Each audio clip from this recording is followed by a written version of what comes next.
Mon nom n'a plus d'importance. Ce qui compte, c'est que je sois encore en vie pour le dire, et dans la ville où je suis né, cela relève déjà du miracle. Ciudad Juárez, l'année 2008. Les journaux l'appelaient la capitale mondiale du meurtre, mais pour nous, les habitants, c'était devenu un cimetière à ciel ouvert. Chaque matin, le vent soulevait la poussière sur des rues marquées de sang. Chaque soir, les échos de rafales résonnaient comme une prière funèbre. J'y ai survécu, mais je n'en suis jamais sorti indemne. Je n'ai pas été un simple témoin. J'ai tenu une arme, j'ai obéi à des ordres, et j'ai tué. Je l'avoue ici sans détour, mes mains sont tachées de sang, et pas seulement celui des ennemis. J'ai exécuté des hommes que je considérais comme des frères. J'ai servi une organisation où la loyauté se payait en vies humaines. On m'appelait El Silencioso, le silencieux, parce que je ne parlais jamais plus que nécessaire, mais dans mon silence se cachaient des vérités que personne n'avait encore osé raconter. Ce soir, je vais les livrer, non pas pour me racheter, mais parce que porter seul ce poids est devenu insupportable. À l'époque, la Línea n'était pas un nom qu'on prononçait à voix haute.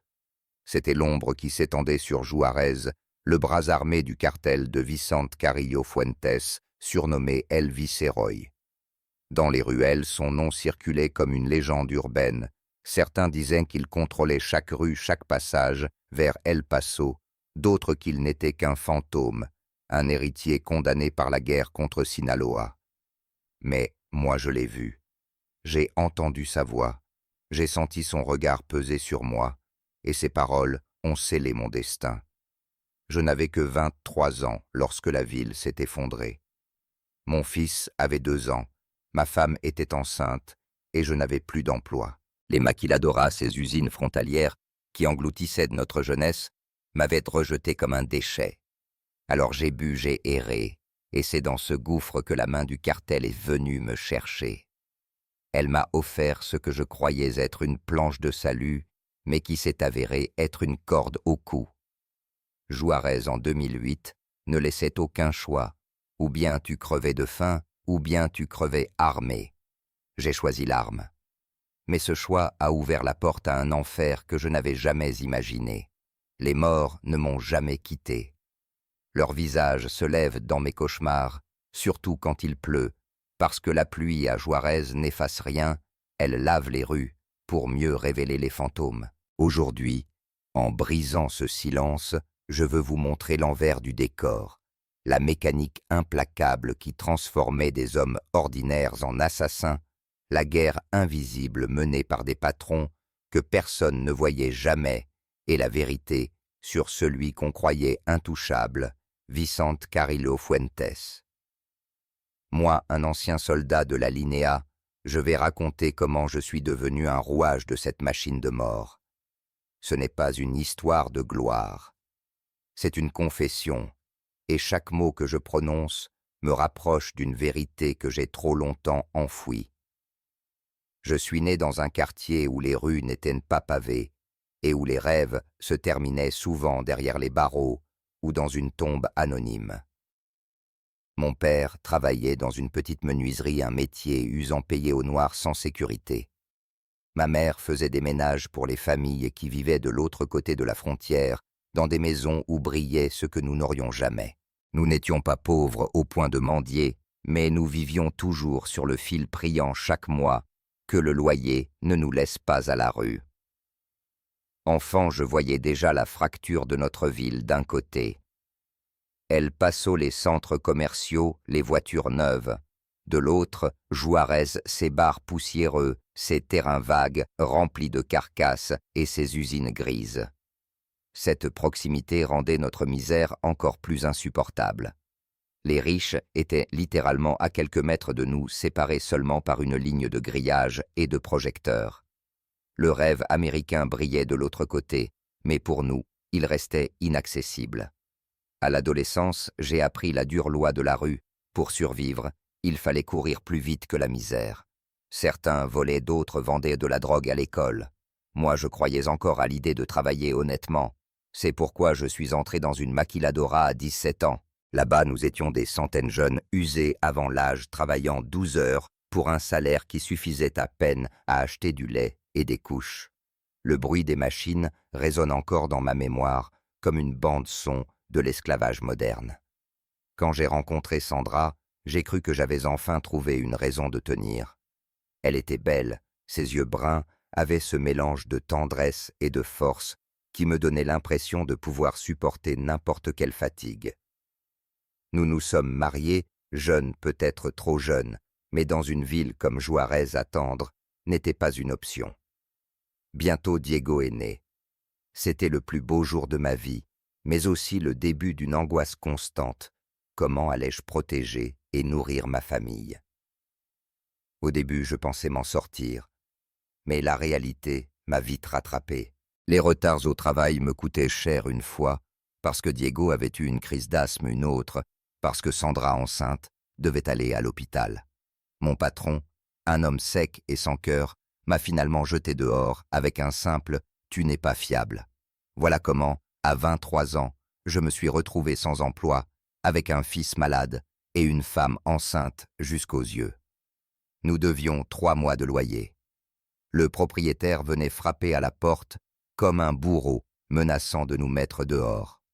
Je me souviens d'une nuit glaciale où Sandra m'a demandé « Et maintenant, que va-t-on faire ?»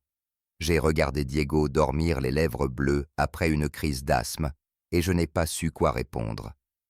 J'avais honte de ne pas pouvoir offrir à ma famille ce que tout père devrait offrir. C'est dans ce silence qu'a germé la graine de mon futur choix. Car à Juarez, la misère n'était pas une fatalité, elle était une porte d'entrée vers un autre monde. Tous les jeunes le savaient. Dans mon quartier, chaque garçon de mon âge avait un cousin, un frère ou un ami déjà pris dans l'engrenage. Les chaînes en or, les voitures rutilantes, les liasses de billets, tout cela brillait comme une promesse. Mais derrière cette promesse se cachait un prix que peu acceptaient d'énoncer à voix haute, la mort. J'étais encore persuadé de pouvoir résister. Mais la faim, les dettes et le désespoir sont des armes plus fortes que n'importe quel fusil. Et bientôt, une vieille connaissance allait frapper à ma porte et m'offrir ce que je croyais être une chance. Ce fut un après-midi d'hiver, dans une cantina proche de la frontière, que mon destin bascula. J'étais allé là-bas pour noyer mon désespoir dans quelques verres bon marché, quand une voix familière s'est élevée derrière moi. « Oral, hermanito, toi ici. » C'était El Flaco. Nous nous connaissions depuis l'école secondaire. À l'époque, il n'était qu'un garçon maigre, aux vêtements usés comme moi. Mais ce jour-là, il portait une chaîne en or qui brillait sous les néons crasseux, et il conduisait une camionnette neuve garée devant le bar. Sa transformation était flagrante. Il était passé de la misère à l'abondance. Il m'a regardé avec ce sourire qu'il avait toujours eu un mélange de malice et de camaraderie.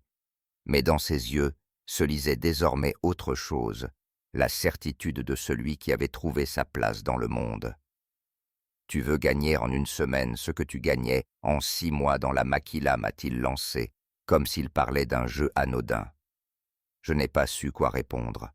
Bien sûr que je voulais. Sandra était enceinte, Diego avait besoin de médicaments coûteux, et nous étions au bord de l'expulsion. Mais je savais aussi ce que signifiaient ces mots. Tout Juarez le savait. Je lui ai demandé presque en chuchotant. De quoi il s'agit? Sa voix s'est faite plus basse comme si les murs pouvaient l'entendre. Rien de compliqué. Juste surveiller une maison, faire le guet. On appelle ça vigilancia.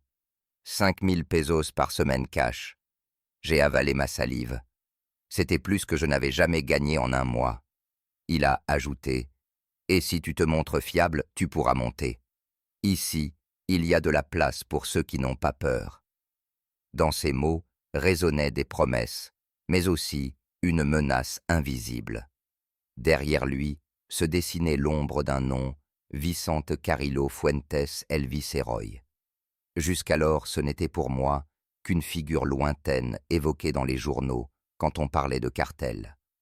Mais soudain, son empire s'invitait dans ma vie, par l'intermédiaire de mon propre compadre. Cette nuit-là, je suis rentré à la maison, avec le cœur lourd. Sandra regardait la télévision. Diego dormait dans ses bras. Les infos annonçaient 8 morts en centre-ville, 2 policiers parmi eux. Elle m'a demandé si j'avais trouvé du travail. J'ai murmuré « Oui, de la surveillance dans une maison privée. Ça paye bien. » Ce n'était pas totalement un mensonge, mais ce n'était pas non plus la vérité. Dans ses yeux brillait le doute. Elle savait. Les femmes savent toujours. Mais elle n'a rien dit. Les dettes nous étouffaient. Elle n'avait pas besoin d'entendre davantage pour comprendre que je n'avais pas d'autre choix. Le lendemain, El Flaco est venu me chercher dans une grande voiture noire aux vitres teintées. C'était la première fois que je posais mes mains sur un cuir aussi lisse que j'entendais une sono valoir plus que 3 mois de mon ancien salaire. Pendant que nous roulions vers un quartier que je ne connaissais pas, il m'a expliqué calmement. « Je vais te présenter au chef de zone. On l'appelle El Chueco. Il est dur, mais si tu fais tes preuves, il te protégera. » J'ai hoché la tête, mais au fond je tremblais. Je savais que je franchissais une ligne invisible. Derrière la vitre teintée, les rues défilaient comme un adieu à mon ancienne vie. Ce jour-là, je n'étais plus un simple père de famille désespéré. J'étais en train de devenir une pièce du jeu macabre qui ensanglantait ma ville. Et au bout de la route, m'attendait l'homme qui allait tester ma peur, mon silence et ma loyauté. Un homme dont le regard allait sceller mon destin. La maison où m'emmena El Flaco semblait ordinaire, 2 étages modestes, un petit jardin, à l'entrée des rideaux fermés. Pourtant, en franchissant le seuil, j'ai compris que rien n'était normal. Les vitres étaient blindées, les murs bardés de caméras discrètes, et 6 hommes armés occupaient chaque angle comme des statues prêtes à tirer. L'air sentait le métal, la sueur, et cette tension silencieuse qui précède toujours la violence. Au centre du salon, assis sur une chaise usée, m'attendait El Chueco. Il devait avoir 40 ans. Sa carrure massive contrastait avec la cicatrice qui traversait sa joue gauche comme une balafre permanente. Mais ce qui me frappa le plus, ce furent ses yeux. Des yeux glacials, durs, comme ceux d'un homme qui avait déjà vu trop de morts pour être surpris par quoi que ce soit. « Alors c'est toi le fameux compadre du Flaco », dit-il sans se lever. Sa voix n'était pas forte, mais chaque mot portait une menace implicite. J'ai hoché la tête. « Tu sais pourquoi je t'envisage ?» Je n'osais pas répondre. « Parce que tu as faim, et un homme qui a faim est loyal, tant qu'il ne devient pas désespéré. » « Dis-moi, tu es désespéré ?»« Non, Seigneur. » Il plissa les yeux. « Tu sais tirer ?»« Un peu. Mon père m'a appris quand j'étais enfant. Tu sais fermer ta gueule. »« Oui. » « Tu as peur. » Cette dernière question me transperça. Je pouvais mentir, mais quelque chose me dit qu'il le verrait. Alors j'ai dit la vérité. « Oui, j'ai fait. J'ai peur. » Un sourire fugace fendit son visage marqué. « Parfait. La peur te maintient en vie. Les courageux meurent vite dans ce métier. Mais trop de peur tue aussi. Tu apprendras la différence. » Il se leva, s'approcha de moi, posa une main lourde sur mon épaule. « Considère-toi en période d'essai. Tu vas commencer par surveiller une maison de sécurité. Pas de questions, pas d'imprudence. Tu observes, tu informes, et surtout tu gardes le silence. » On me confia un premier poste dans le quartier de la Chaveigne. Une maison discrète, comme tant d'autres, mais dont les murs abritaient des armes de la drogue et des secrets trop lourds pour un homme seul. Mon travail était simple, en apparence 12 heures de garde, 6 jours par semaine, 5000 pesos chaque vendredi. Mais en réalité, c'était une école de survie. La première semaine, je crus presque que ce serait supportable. Quelques patrouilles de police passaient, mais ne s'arrêtaient jamais, comme si la rue était invisible. De temps en temps, des camionnettes aux vitres noires arrivaient déposant des caisses qu'on transportait à l'intérieur sans jamais expliquer ce qu'elles contenaient. Mon compagnon de garde, un gamin de 19 ans surnommé El Moreno, m'a appris les règles tacites. Ne regarde pas trop, ne parle pas trop, et surtout ne montre jamais ta peur. Mais l'épreuve réelle arriva 3 semaines plus tard. C'était une nuit de pluie battante. Une camionnette blanche s'arrêta brusquement et 4 hommes en descendirent. Ils traînaient avec eux un prisonnier ligoté, le visage tuméfié. Dans la cour arrière, les cris commencèrent suivis de coups sourds, puis de supplications. « J'ai des enfants. Je n'ai rien fait. Pitié. » Les mots se perdaient dans la pluie. Puis un coup de feu claqua sec définitif. Le silence qui suivit pesa plus lourd que la mort elle-même. Ce soir-là, j'ai compris que je n'étais plus un simple veilleur. Je gardais non pas une maison, mais l'entrée d'un monde où la vie humaine ne valait rien. Et le pire, c'est que je n'ai rien dit. J'ai appris à fermer les yeux, à fermer ma bouche et à accepter l'inacceptable. C'était mon vrai rite d'initiation. Après cette nuit, il n'y avait plus de retour en arrière. La pluie qui avait effacé les traces de sang dans la cour arrière ne parvint pas à effacer les images de ma mémoire. Mais dans ce monde, le temps n'était pas accordé pour réfléchir, la machine avançait, et moi je devais suivre. 3 semaines après mon arrivée, El Chueco me convoqua. Son ton ne laissait place à aucune ambiguïté. « Aujourd'hui tu arrêtes d'observer. Aujourd'hui tu prouves que tu appartiens à la lignée A. » La cible s'appelait El Moreno, ce gamin, avec qui j'avais partagé mes premières gardes. Pendant des nuits, nous avions fumé ensemble, échangé des confidences à voix basse. Il m'avait raconté qu'il avait fui Guadalajara après que sa famille entière eût été massacrée. Mais un matin, les militaires débarquèrent dans une de nos planques avec une précision effrayante. Trop précise. Quelqu'un parlait, et toutes les pistes remontaient vers lui. On l'avait retrouvé 2 jours plus tard dans un hôtel miteux prêt à traverser la frontière avec une liasse de $. Traître, rate. Voilà le mot qui circulait parmi nous. El Chueco m'a regardé droit dans les yeux. « C'est ton moment. Si tu veux vraiment être des nôtres, prends cette arme et finis le travail. » La pistolet pesait dans ma main comme une pierre brûlante. Devant moi, El Moreno sanglotait. « Ils m'ont menacé, hermano. Ils ont ma fille. Je n'avais pas le choix. » Ses yeux cherchaient encore un reste d'humanité en moi. Pendant une fraction de seconde, j'ai pensé à Diego, à ce que je serais capable de faire si quelqu'un menaçait mon fils. Mais cette pensée disparut quand j'ai entendu la voix de El Chueco derrière moi. Dans cette vie, chaque décision a un prix. Montre-nous de quel côté tu es. Je n'ai pas crié, je n'ai pas hésité davantage. J'ai tiré. Le bruit a résonné dans la bodega comme un tonnerre. Mon premier meurtre. Cette nuit-là, je suis rentré chez moi avec un poids invisible sur les épaules. Sandra m'a regardé avec inquiétude. « Qu'est-ce qui t'arrive » J'ai simplement répondu.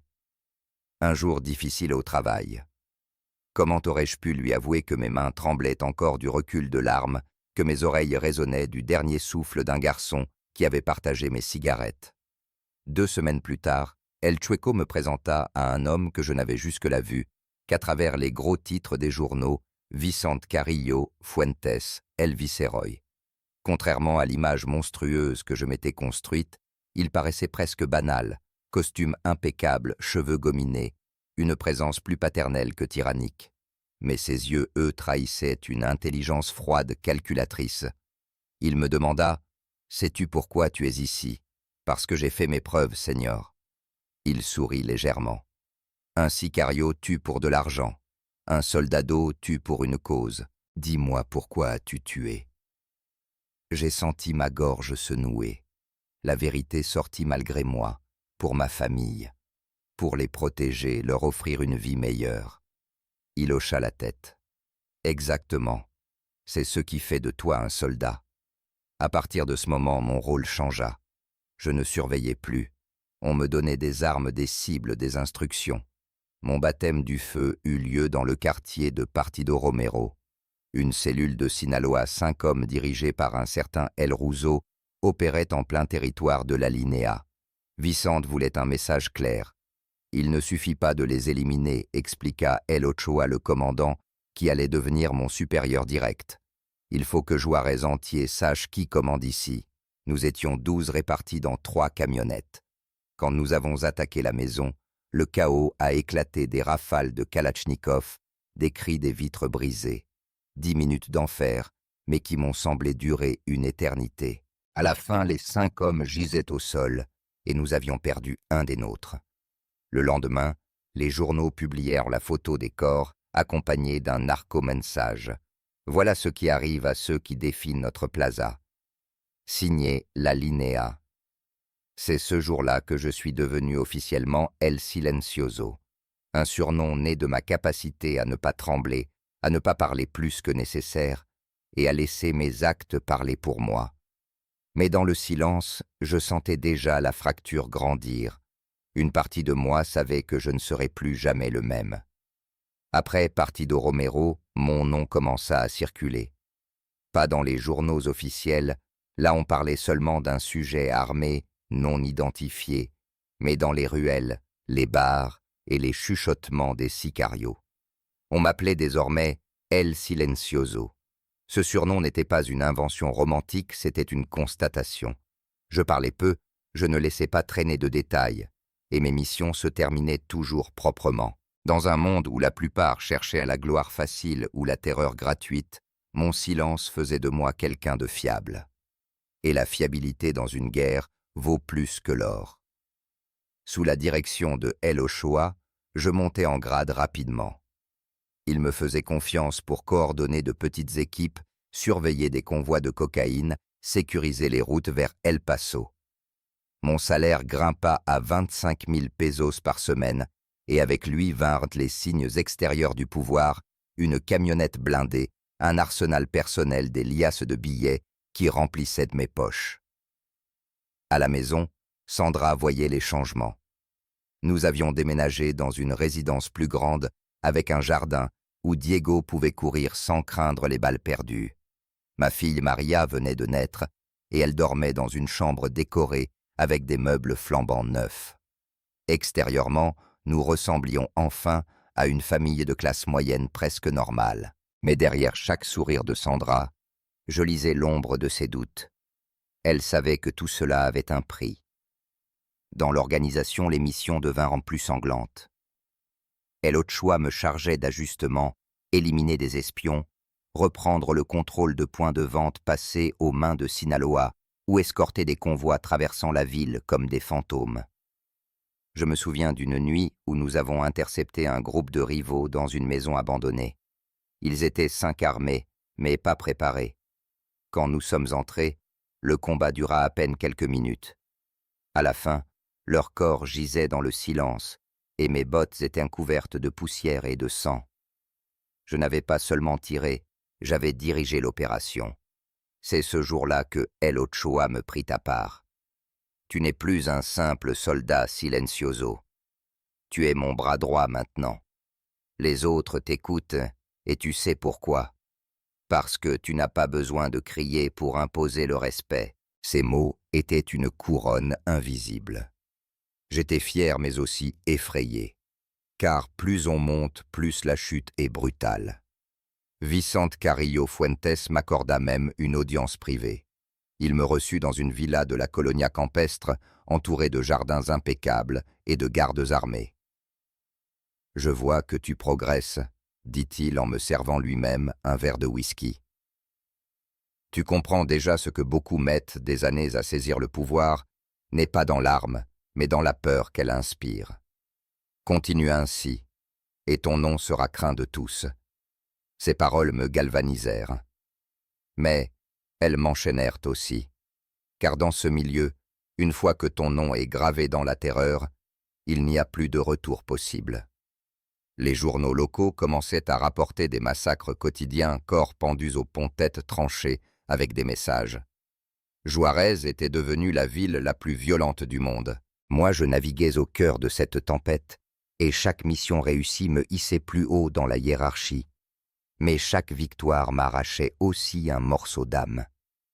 À la maison, Sandra me demanda un soir. « Et si un jour tu ne rentres pas, Je n'ai pas répondu. Je me suis contenté de serrer Maria contre moi et de regarder Diego jouer avec ses nouveaux jouets. J'avais tout ce que je croyais désirer: l'argent, le respect, la sécurité apparente. Mais dans le silence de mes nuits, je savais déjà que j'étais prisonnier d'un empire dont on ne s'échappe pas. On croit souvent que les cartels ne vivent que de violences brutes, de fusillades et de sang. C'est vrai, mais ce n'est qu'une partie de la vérité. L'autre moitié plus invisible, ce sont les règles. Des règles aussi strictes qu'un code militaire, mais dictées non pas par un État, plutôt par la peur et le silence. Dans la Lignea, il y avait 3 lois sacrées: obéir sans discuter, ne jamais parler et surtout ne jamais trahir. La moindre infraction se payait de la manière la plus cruelle. Chaque sicario savait qu'il pouvait mourir à tout moment, pas seulement sous les balles ennemies, mais aussi par la main de ses propres frères. L'exemple du Moreno restait gravé dans mon esprit: un seul faux pas, et ta vie s'achève dans une bodega froide, sans pardon ni sépulture digne. C'est cette certitude qui tenait l'organisation debout. Mais la peur n'était pas la seule arme. Il y avait aussi la séduction du pouvoir. Quand nous n'étions pas en mission, nous participions à des fêtes que peu d'hommes ordinaires pouvaient imaginer: piscines éclairées, la nuit montagne de bouteilles musique qui résonnaient jusqu'à l'aube, et des femmes venues de partout attirées par l'argent facile. Pourtant, même dans ces excès, la méfiance ne disparaissait jamais. Chaque sourire pouvait cacher un piège, chaque rumeur pouvait être un test. Je me souviens d'une soirée dans une hacienda luxueuse où Vicente lui-même apparut. Tous se figèrent à son arrivée. Il n'eut besoin ni de lever la voix, ni de montrer une arme: sa seule présence suffisait à imposer le silence. Il leva son verre et dit simplement: « Nous sommes une famille. Mais dans une famille, il n'y a pas de place pour les traîtres. » Ces mots résonnèrent comme une menace voilée. Derrière les rires et la musique, chacun savait qu'il pouvait être le prochain à disparaître. Dans ce monde, les relations humaines se tordaient. L'amitié n'était plus qu'un masque fragile. Nous nous appelions hermanos, nous partagions nos repas, nos cigarettes, nos secrets. Mais au fond, chacun gardait en mémoire que si les ordres l'exigeaient, il devrait appuyer sur la gâchette contre celui qu'il appelait frère. C'était une fraternité bâtie non pas sur la confiance, mais sur la peur de la punition. Chez moi, l'organisation avait également franchi le seuil. Sandra n'était plus seulement l'épouse d'un homme qui cachait ses activités. Elle savait désormais la vérité. Quand elle m'a demandé un soir d'une voix tremblante: « Quel genre de travail te fait rentrer couvert d'odeur de poudre et de sang ?» je n'ai plus menti. Je lui ai simplement répondu: « Le genre de travail qui nous garde en vie. » Elle s'est tue, mais ce silence valait acceptation. À partir de ce moment, elle est devenue complice malgré elle. Dans cette guerre, il n'y avait plus d'innocents. Mes enfants grandissaient dans une maison confortable, mais entourée de gardes armés. Diego posait des questions auxquelles je ne savais pas répondre: pourquoi papa ne pouvait plus aller au parc, pourquoi nous étions suivis par des camionnettes, pourquoi certains camarades à l'école murmuraient son nom avec crainte. Je voyais dans ses yeux l'ombre d'une enfance volée semblable à la mienne. Et moi, au milieu de ce chaos, je sentais la cage se refermer. Les billets de banque s'entassaient dans les tiroirs, mais je n'avais plus de liberté. Chaque fête, chaque mission, chaque repas en famille portait l'empreinte de l'organisation. Je n'étais plus seulement un soldat, j'étais un prisonnier doré enfermé dans une famille dont on ne s'échappe jamais vivant. La guerre avec Sinaloa s'intensifiait. Chaque semaine, Juarez se couvrait de nouveaux cadavres rivaux, abattus en plein jour, policiers exécutés devant leurs familles, messages accrochés au pont comme des drapeaux de terreur. Pourtant, ce qui nous frappait le plus n'était pas la violence extérieure, mais la précision avec laquelle nos ennemis frappaient. Trop de coups portés, trop justes, trop rapides. Quelqu'un à l'intérieur parlait. Un matin de mars, El Ochoa m'appela dans une maison de sécurité des Riberas del Bravo. Sur la table des dossiers s'empilaient photos, adresses, rapports. C'est grave, silencioso. 3 de nos entrepôts sont tombés la semaine dernière, tous au même moment. 200 kilos de coca perdus, 15 de nos hommes arrêtés. Tu comprends ce que ça veut dire? Je hochais la tête. C'était une taupe, mais pas n'importe laquelle. Seul quelqu'un haut placé pouvait avoir accès à ces informations. Vicente voulait une enquête discrète. C'est à moi qu'on la confia. Trouve la rate, découvre ce qu'elle a donné et fait payer. Les noms suspects étaient peu nombreux. Mais parmi eux, un me glaça, El Flaco, mon compadre, l'ami d'enfance qui m'avait sorti de la misère, celui qui avait été le parrain de baptême de mon fils. Je refusais d'y croire. Il avait une position confortable, il gérait une route rentable, il n'avait pas besoin de trahir. Mais les chiffres parlaient. 8 des 10 opérations sabotées passaient par ses mains. Alors, je décidai de le suivre. Une semaine durant, j'observais ses allées et venues maison-cantina entrepôt. Rien d'anormal. Jusqu'au vendredi soir. Au lieu de rentrer chez lui, il se dirigea vers un hôtel du centre. Je garai ma camionnette à distance. 20 minutes plus tard, il sortit accompagné d'un homme que je reconnus immédiatement, le commandant Herrera de la police fédérale. Je les suivis jusqu'à un restaurant isolé. Là, je les vis échanger. Herrera remit une chemise pleine de documents. El Flaco lui donna une enveloppe épaisse de billets. Quand ils sortirent, je m'approchai assez pour entendre un fragment de conversation. Demain, à 4 heures, ils tomberont sur les 2 maisons de la Chaveigne et l'entrepôt de Partido Iglesias. Le monde s'écroula. Mon frère, mon compadre, celui qui m'avait tendu la main, vendait nos secrets. Cette nuit-là, je ne dormis pas. Je me repassais chaque instant de notre enfance, chaque rire partagé, chaque promesse. Je cherchais une explication, et je la trouvai le lendemain quand nous l'avons confronté. Dans une bodega, les preuves sur la table. El Ochoa lui cracha. « Alors, traître, tu crois qu'on ne verrait rien ?» Flaco tremblait les yeux suppliants. Il me regarda, pas les autres. « Hermano, écoute-moi. Ils ont mon fils. Ils l'ont enlevé il y a 2 mois. Ils m'ont dit que si je ne coopérais pas, ils le tueraient. » Ces mots me transpercèrent. Je connaissais ce garçon de 12 ans, je l'avais vu courir dans mon jardin jouer avec Diego. Mon cœur criait de le croire. Mais la réalité était impitoyable. Ses choix avaient déjà condamné 18 de nos hommes. Ochoa ricana. Et tu pensais qu'il te laisserait en paix après ça? Tu es encore plus stupide que je croyais. Flaco se brisa. Ses épaules s'affaissèrent, son regard devint celui d'un vieillard. Je compris alors la vérité la plus cruelle dans cette guerre, même les raisons les plus nobles ne pardonnaient pas la trahison. Pendant 3 heures, nous l'avons interrogé. Il donna tous les détails, route, codes horaires, contacts.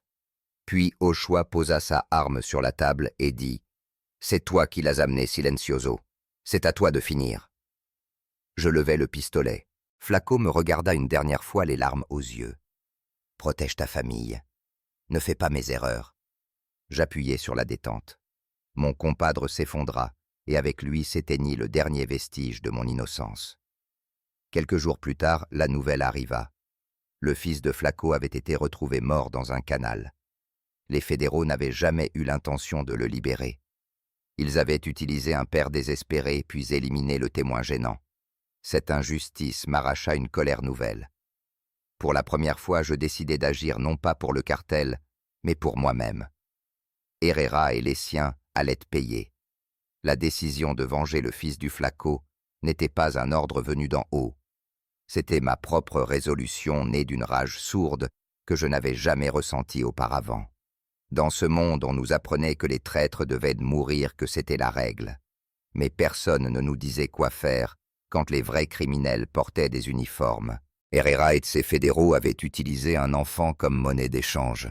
Pour moi, c'était la ligne rouge. Pendant 6 mois, je préparais ma revanche. Je traçais leurs déplacements, identifiais leurs contacts, notais chaque faiblesse. Elle, au choix, savait que j'avais quelque chose en tête, mais il ne posait pas de questions. Peut-être comprenait-il, peut-être craignait-il que ma colère serve les intérêts de l'organisation. En tout cas, Vicente donna son feu vert, mais avec un avertissement. Si tu touches un commandant fédéral, tu deviens l'homme le plus recherché du pays. Réfléchis bien. J'avais déjà réfléchi. Le moment arriva en septembre 2011. Herrera assistait à une fête familiale dans une quinta en périphérie de la ville. Peu de gardes, beaucoup d'invités innocents. Nous avons attendu qu'il s'éloigne pour aller aux toilettes. Là, dans le couloir, mes hommes l'encerclèrent.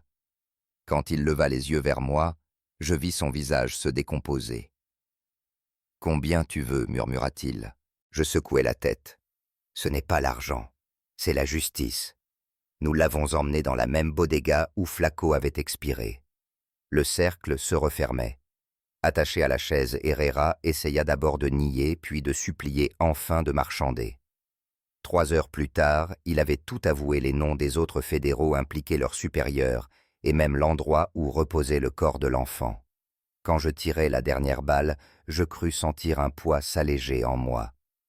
Mais cette illusion dura à peine quelques secondes, car la vengeance ne ramène pas les morts. Elle ne fait qu'ajouter du sang au sang. Le lendemain, Juárez s'éveilla en état de siège.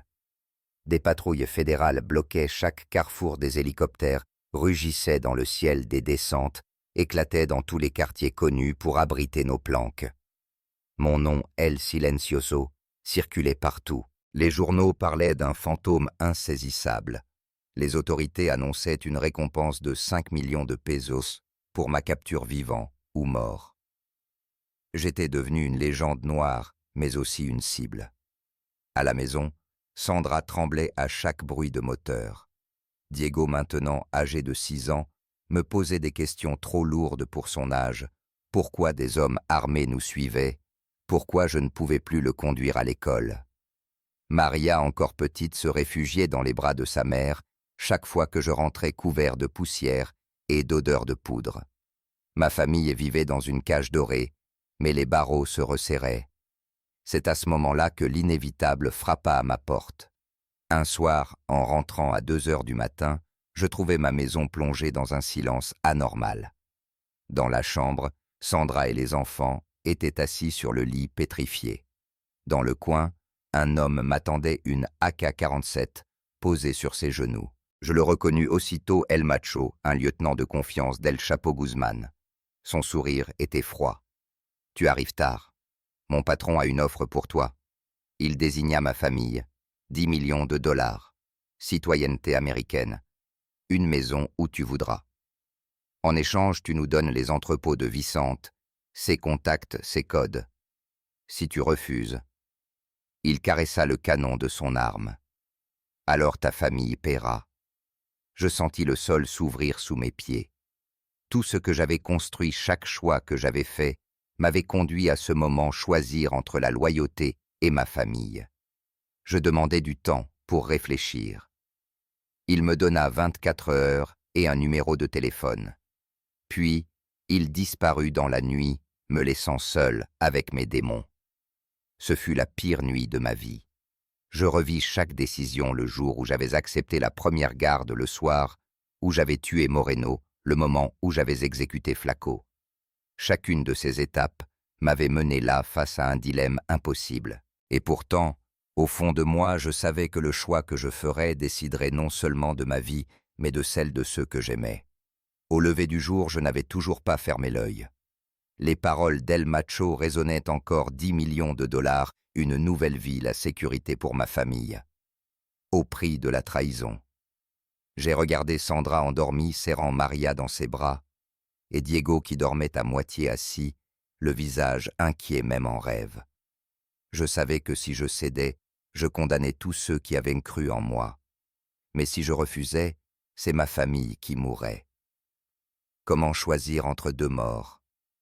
Je décidai alors de faire ce que je n'avais jamais osé, chercher conseil auprès de Vicente lui-même.